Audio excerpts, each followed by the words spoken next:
अभी हमने देखा कि सुशासन को देश की जनता ने किस प्रकार से प्रोत्साहन दिया है। ये 3 राज्यों के चुनाव के परिणाम हुए। मध्य प्रदेश में लगातार 2003 से लगातार सरकार बन रही, फिर से प्रचंड बहुमत की सरकार बनी। वहीं जो कुशासन जिसको कह सकते हैं, सुशासन का उल्टा कुशासन, वो छत्तीसगढ़ में और राजस्थान में जहां कांग्रेस की सरकारें थी, उन सरकारों को जनता ने हटाकर सुशासन को प्राथमिकता दी है। और 2024 में क्या होने वाला है, ये जनता के मन की बात इन चुनावों में सामने आ गई। मेरा मानना है कि 2014 से 2019 का जो समय था वो आवश्यकताओं को पूरा करने का समय था, और 2019 से 2024 का जो समय था वो आकांक्षाओं की पूर्ति करने का समय था। और 2024 से 2029 का जो समय है, ये समय भारत को दुनिया का सिरमौर बनाने का समय है।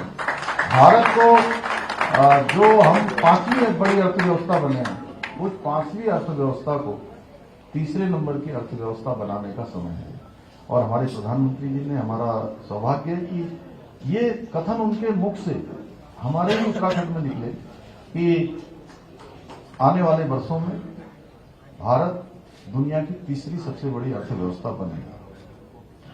भाइयों बहनों, 2024 में जो चुनाव है, ये चुनाव 2 प्रकार की राजनीतिक जो संस्कृतियां उनके बीच होने जा रहा है। एक संस्कृति भाजपा की है, जहां पर हर काम लोकतांत्रिक तरीके से होता है। दूसरी ओर जिनके बारे में अभी आदमी भाई साहब ने बताया, जो गठबंधन करने वाले लोग हैं।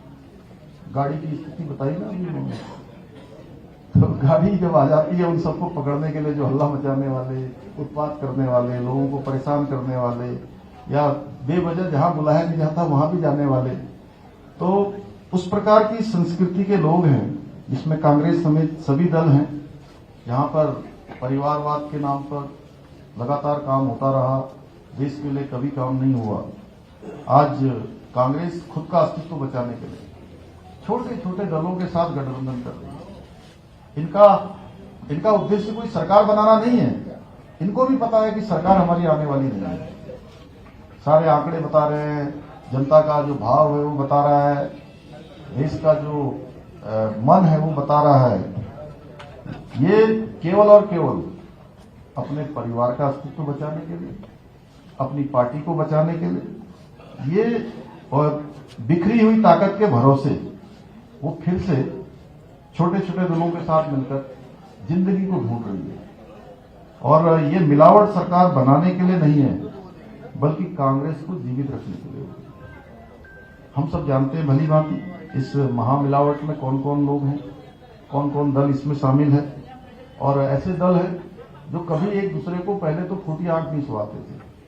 बेमेल गठबंधन वो कहते हैं। भानुमति ने कुंडवाड़ जोड़ा, कहीं का ईंट कहीं का गारा।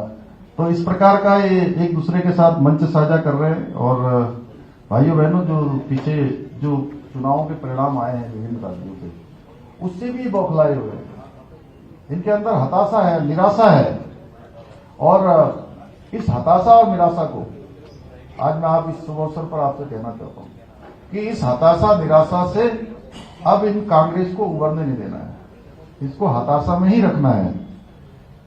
और हमारे सभी जो कर्मठ कार्यकर्ता हैं, उनसे मैं कहना चाहता हूं कि ये विपक्ष आपको हमेशा नकारात्मक दिशा की ओर ले जाने की कोशिश करेगा, लेकिन हमको, न जनता को, न स्वयं को, न हमारे कार्यकर्ताओं को उस दिशा में बिल्कुल इनको नहीं ले जाना देना है। हमेशा सकारात्मक बातें ही हमको करनी है। जो कार्यालय खुल गए हैं उनमें हम अच्छी बातें करें, उनमें आने वाला प्रत्येक व्यक्ति यहां पर ऊर्जा से ओतप्रोत होकर वापस लौटे।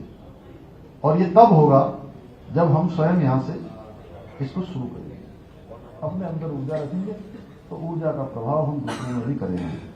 मेरा आप सबसे अनुरोध है कि हम यहां से ऊर्जा का प्रभाव करने का, ये कार्यालय हमारे एक बहुत बड़े माध्यम बनेंगे, जैसा आदरणीय दुष्यंत जी ने कहा। और हमारे जो विरोध में है उनका एक ही मकसद है कि हमारी गति रुक जाए, देश की गति रुक जाए, प्रगति रुक जाए, उन्नति रुक जाए। और सारे काम बाधित हो जाएं।